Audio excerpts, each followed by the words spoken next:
voudrais remercier vraiment les panélistes. Le docteur Fall, je confirme ce qu'il a dit. En 1996, j'étais président de la zone CADA. Halion était venu faire des phases nationales ici, représenter la région de Dakar.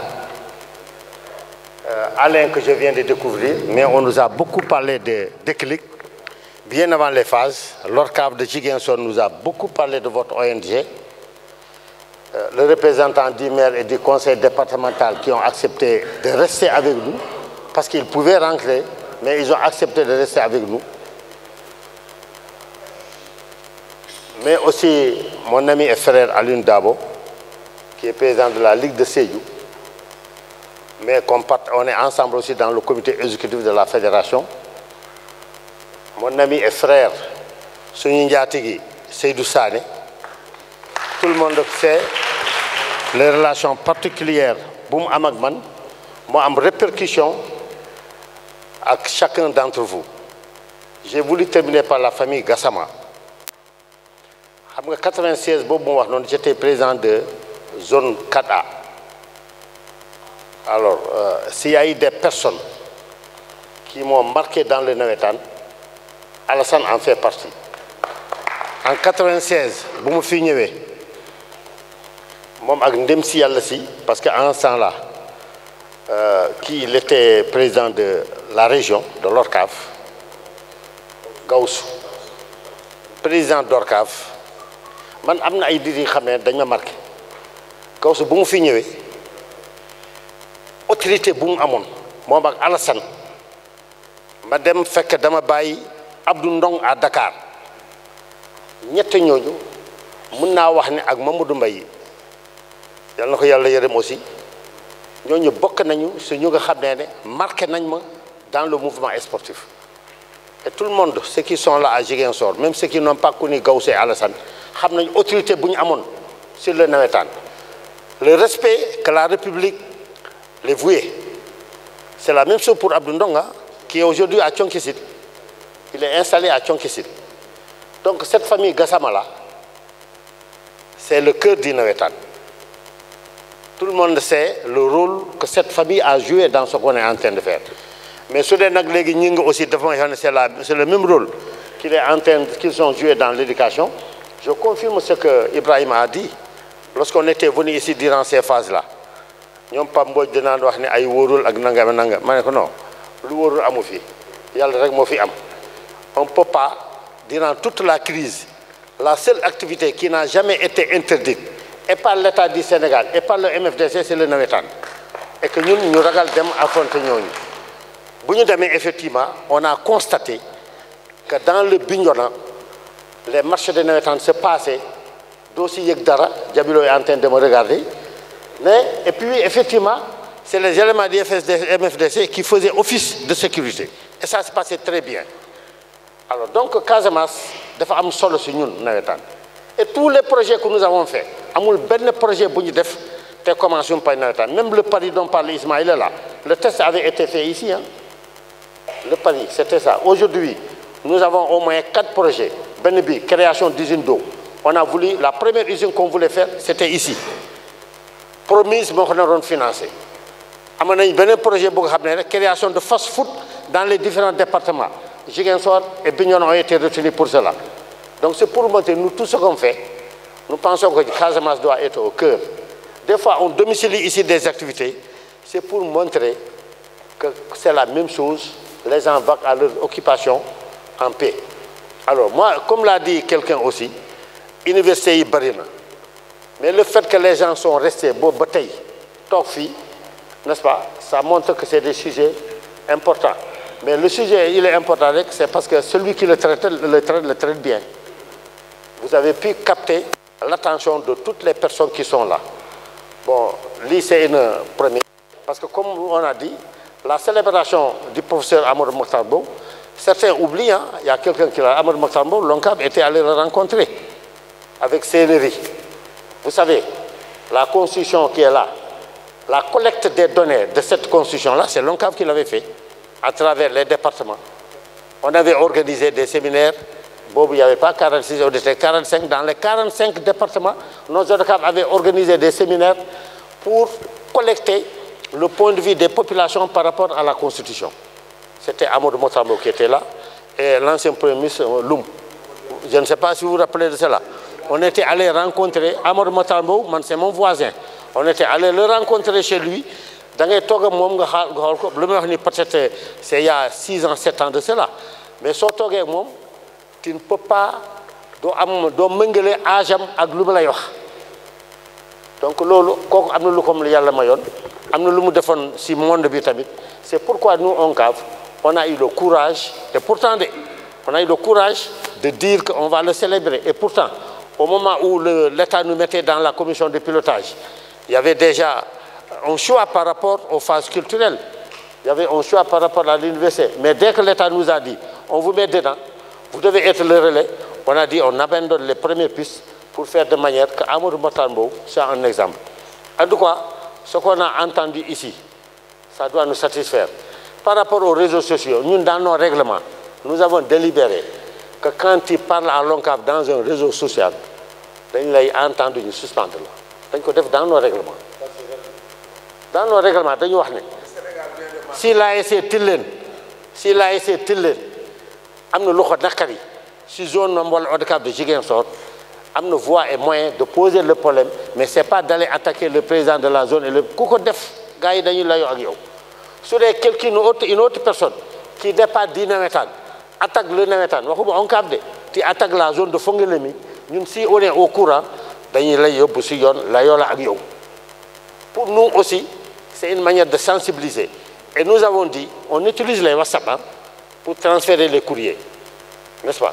Mais depuis le premier comité directeur après notre installation, nous avons dit que ce n'est pas n'importe quoi qu'il faut mettre dans nos panels. Maintenant, vous nous avez donné beaucoup de leçons de morale. Cousinage entre Sérère, Diola, n'est-ce pas, tout couleur dans la plateforme. Bon, Boubou qui a fait, n'est-ce pas? C'est Samadjaï de Matam. Mo génné woné ay séréer ku nek gadd ñaari mburu fi def ko ni ñu woné ben mar ñu né mar de sauce la séréer yi di daw di dem fofu ñi nga mom lorsqu'il va être mu né ba cette image là il faut la lever ba je vais pas la lever parce que dañu wone séréer ñaari séréer ay séréer yu bari ku nek def fi mburam def fi kilo mbur di daw ñu né fo la jëm mu né yaay na mar de sauce mu né non il faut enlever cette image mais lolu yépp c'est pour en tout cas, moi je pense que ça a été une très bonne université qui a été organisée dans l'université, même si les autres on le faisait. Certains pensaient qu'on devait le faire au niveau du conseil départemental. Là. La salle du conseil était très fonctionnelle, mais nous, on a voulu organiser l'université d'Inawetan au niveau de l'université de Azanset. Donc je voudrais vraiment vous remercier, Yenni, les panélistes. N'est-ce pas? On n'a rien à regretter. Et par rapport à la suite de cette affaire-là, ce sera sûrement à Kédougou, en collaboration avec le ministre de l'Éducation nationale. Là aussi, parce que nous, il faut que ceux qui sont à Kédougou, à Tamba, qui n'ont pas pu se déplacer, nous avons la belle information qu'on a, même si aujourd'hui, à travers nos plateformes, tout était en direct, hein, tout ce que vous êtes entendu ce matin, c'était en direct dans nos réseaux sociaux. Ah oui, oui, c'était en direct. Donc je voudrais vraiment, au nom de l'ONCAV, vous remercier, vous féliciter, mais remercier aussi ceux qui ont accepté d'être là. Je suis sorti à 2 fois, fait que faut gagner, dans les dougards, mais c'est vrai que mais c'était pour leur dire que ce qu'on est en train de dire là, c'est important. En tout cas, moi je dis, nous avons le comité directeur de l'ONCAV que nous avons, c'est un comité directeur de qualité. À travers nos réunions, à travers l'application de nos décisions, c'est des gens qui sont extrêmement rapides par rapport. J'envoie ça à 14 personnes. Mais dans mes 10 minutes, je vois que le Sénégal c'est une bonne manière de fonctionner. Nous sommes régaliens, n'est-ce pas? On a beaucoup de projets, même dans le cadre de l'éducation. Après le Paris, on l'avait essayé, ça avait marché. Et c'est nous qui sommes allés démarcher. C'est l'ODCAV de Louga voulait faire ça. Lorsqu'ils m'ont demandé l'autorisation, je ne vous l'autorise pas. Amener ce projet au niveau national, on le fait. Nous avons démarché la Banque mondiale à travers un gars du Navétane qui était là-bas. C'est Atou, qui était de l'ASC Koulibaly de Tivaouane. Ça a marché. Durant 2 ans, ça avait bien marché. Mais Sénégalais, dañ doy waaru suñu gisee benn nit di jaay fii caaf léegi ñu ne ku jaay ka caaf kii moo jëndi oto yoonam dañ yaakaar ñoom tamit suñu ñëwee fii jaay caaf rek dañ koy am. Or que ça peut ne pas être ça. Mais on a un autre projet que je vais vous envoyer tout à l'heure, Souleymane Thioune. Notre projet, le deuxième projet de renforcement de capacité en milieu scolaire et universitaire, on va vous le partager. Par rapport à Déclic, suñu génnee fii on fait un courrier pour voir dans quel sens on va collaborer. Les autres panélistes, Monsieur le Président, le modérateur, ñeneen ñi yëpp à partir d'aujourd'hui, je propose, si l'Assemblée est d'accord, nañu tàccu, qu'on les considère comme des personnes ressources, n'est-ce pas, qui doivent nous appuyer dans tout ce qu'on doit faire. C'est ce qui signifie que tous les projets que nous avons, on va mettre ça à votre disposition. Di ñaan Yàlla phase yi nu mu démarrer nii mu mën a noon jàmm ak salaam. On n'a pas d'argent et pourtant kenn sentir ko. On n'a pas d'argent. Ba tey jii nii fu may wax ni nous n'avons pas encore je parle parce que xam naa dañ ma yóbbu partout. Donc ba tey on n'a pas encore le 10e du budget. Goulet dans l'histoire du navétane. L'année dernière, Mbacké, 45 jours avant, sans rien, on avait 50 millions. Avant Mbacké, c'était Kaffrine. Kaffrine Tamil, c'était la même chose. C'est pourquoi mon doyen là, lorsqu'il m'a dit, mais nous, on doit aller à Kolda, qu'est-ce qu'on doit avoir? En tout cas, si tu te rappelles, vous nous nommez coordinateur, on vous avait donné 2 millions. Mais malgré tout, on a accepté d'être ensemble, de faire fonctionner les phases. Parce que le charme, c'est de jouer comme Bignona joue, dans une école. On espérait avoir un terrain, on ne l'a pas eu. Mais maintenant, nous, on a dit, non, quand que les zones de Bignona jouent dans une école, on va jouer dans une école. Lorsqu'on est allé à Oussouy, c'est un bon terrain qui n'a pas de grille de protection. Nous, on va jouer comme eux. À Kolda, il y avait des gazons. Donc c'est pour montrer qu'il n'y a pas quelque chose qu'un responsable du navétane ne doit pas pouvoir faire. On doit être des passes partout. Le navétane il n'est plus à démontrer qu'il est dans le cœur de tous les Sénégalais. L'État a une grande considération envers nous. Sénégalais, si vous avez un fonctionnaire, vous avez or que la considération aujourd'hui, c'est que l'État, tout ce que l'État fait, l'État nous associe. L'État sait ce qu'on est en train de faire. Si l'État n'était pas d'accord, le gouvernement n'allait pas venir ici aujourd'hui. Si l'État n'était pas d'accord, chaque jour, le gouverneur dit que si l'État n'était pas d'accord, on ne va pas utiliser 40 gémis au niveau de cette stade, fait que 50 000 l'année. Si l'État n'était pas d'accord, le conseil environnemental ne va pas accepter qu'on commence les matchs à 16h, dès 1h du matin. De 19h jusqu'à 1h du matin, consommation lumière bobo. Si ce n'est pas l'État qui paye, c'est un demandement de l'État qui paye. Si l'État n'était pas d'accord, la mairie n'allait pas dire que c'est un hôtel bi ma koy fay. Donc lolo n'est aucune inquiétude, on est en phase avec l'État. Lorsque le président de la République a demandé qu'il y ait rénovation, il y a un comité national qui a été mis sur place. Je vous représente dans ce comité-là. Et tous les ministères de la République sont dans ce comité, qui est chargé de faire le suivi des directives du séminaire qu'on avait fait à Dakar. Mais ça va nous habituer à vivre sans l'apport de personne. Il n'est plus question que la zone 1 de Bignona, semi-finale, parce que mon parrain n'est pas là. Non. Il faut jouer. Parce qu'on veut donner des primes, on veut donner des trophées, on veut donner des jeux de maillot. Le champion, tu lui fais un courrier à monsieur le président de l'ASC, Tilène. Par la présente, je vous félicite. Vous avez été sacré champion de la zone. Je vous félicite. C'est une récompense.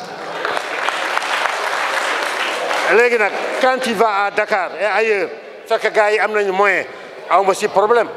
Et c'est pourquoi je voudrais féliciter aussi les présidents d'ODECAV qui ont fait une chaîne de solidarité. Michel les pénalistes, à l'intérieur du pays, il y a des zones, il y a des ASC qui ne savent pas ce que c'est un stade. Il y a une grille de protection. Et pourtant ñu ngi fii quand tu vas à Saraya tu vas à l'intérieur de Kédougou, à Kolda, à Ranérou, même à Dakar, les gens xamuñu lan mooy terrain clôturé. waxuma gazon de terrain clôturé sax laa wax gazon kay c'est autre chose xamuñu ko. Ils organisent dans des situations difficiles. Donc lorsqu'il y a eu des présidents d'ODCAV qui m'ont dit ñun dañuy créer une chaîne de solidarité pour aider ces zones-là à jouer, ça m'a beaucoup plu. Et puis loolu je veux garantir aux gens de Saraya, de Salémata, de Koungheul, de Malem Hodar, à l'intérieur de Batam, n'est-ce pas, dans le Bakel, je vais leur garantir que la chaîne de solidarité, les présidents d'ODCAV, de Dakar, la région de Dakar, sauf Keur Massar, n'est-ce pas, de Mbour, de Thiès, de Kaolack, de Dagana, de Ziguinchor, ville ici, les gens sont en train de collecter de l'argent, de collecter des moyens pour vous aider. À Saraya, le président me dit, man, pour une journée, je paye 15 000 aux gendarmes, à Oumoulié. Je paye 10 000 aux arbitres, donc c'est 25 000. Ils n'arrivent pas à l'avoir. Mais quand tu vas à Dakar, il y a des zones qui donnent des quotes-parts de 200 000, 300 000 pour un seul match joué. Pour un match joué. Ils donnent des quotes-parts de 200 000, 300 000. Et le mot solidarité est clé dans tout ce qu'on est en train de faire. Donc je voudrais féliciter ces présidents d'ODCAV qui ont accepté de se solidariser aux autres. Vous avez pu remarquer, comme je l'ai dit, nous avons, machallah, une section féminine très dynamique. N'est-ce pas? Elles sont toutes mobilisées. D'abord, nous nous avons, mais deuxièmement, sur l'institution de l'État, il faut que la femme soit au cœur de ce qu'on est en train de faire. Ce que nous savons, c'est de dire à ASC, comment ça s'appelle, si vous avez un délégué, 3 on ne peut pas le faire. Ça, nous, on l'a dit à l'État. N'est-ce pas? Même le CONOS, même le CIO nous a écrit pour dire que nous avons une discrimination positive. Mais ça peut poser des problèmes. Parce que nous, notre choix, nous disons, c'est un choix démocratique. Là, c'est fait une assemblée générale, choisit ses délégués. Mais maintenant, nous, on va former les femmes qui sont là pour que demain, si Amadou Kane est candidat à la présidence de l'ONCAV, moi, je vais aussi carrière, sans dire que nous avons ça peut poser des problèmes par rapport à notre règlement et à notre fonctionnalité. Mais il est évident que nous elles ont des activités à faire, elles envisagent de faire, comment ça s'appelle, une randonnée, n'est-ce pas? Elles envisagent aussi de faire un reboisement aux alentours du stade. On avait demandé que le conseil départemental soit saisi pour cela.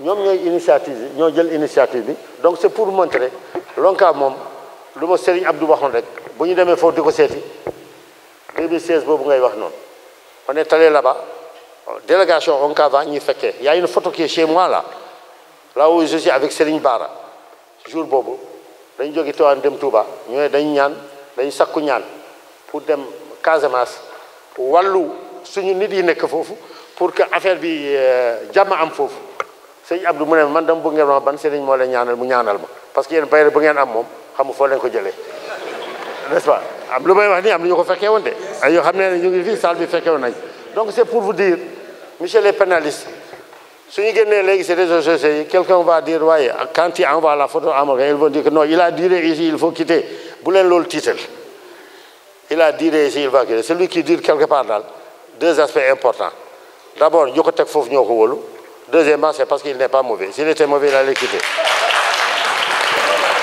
ce qu'il est pour moi nag les pour chacun d'entre eux daaw gars yi dañu amul saisine am benn ASC bu ñëw c'est une ASC qui est dans le Keur Massar mu ñëw foofu ma ne ko secrétaire général yow ay secrétaire général mu ne ma waaw ma ne ko depuis quand tu es secrétaire général mu ne man depuis 1998 ma ne kon yow yaa ma gën a yàgg xam wax gars yi yow yaa ma gën a yàgg alors donc encore une fois merci à tout le monde on est très content. Assalamu alaikum.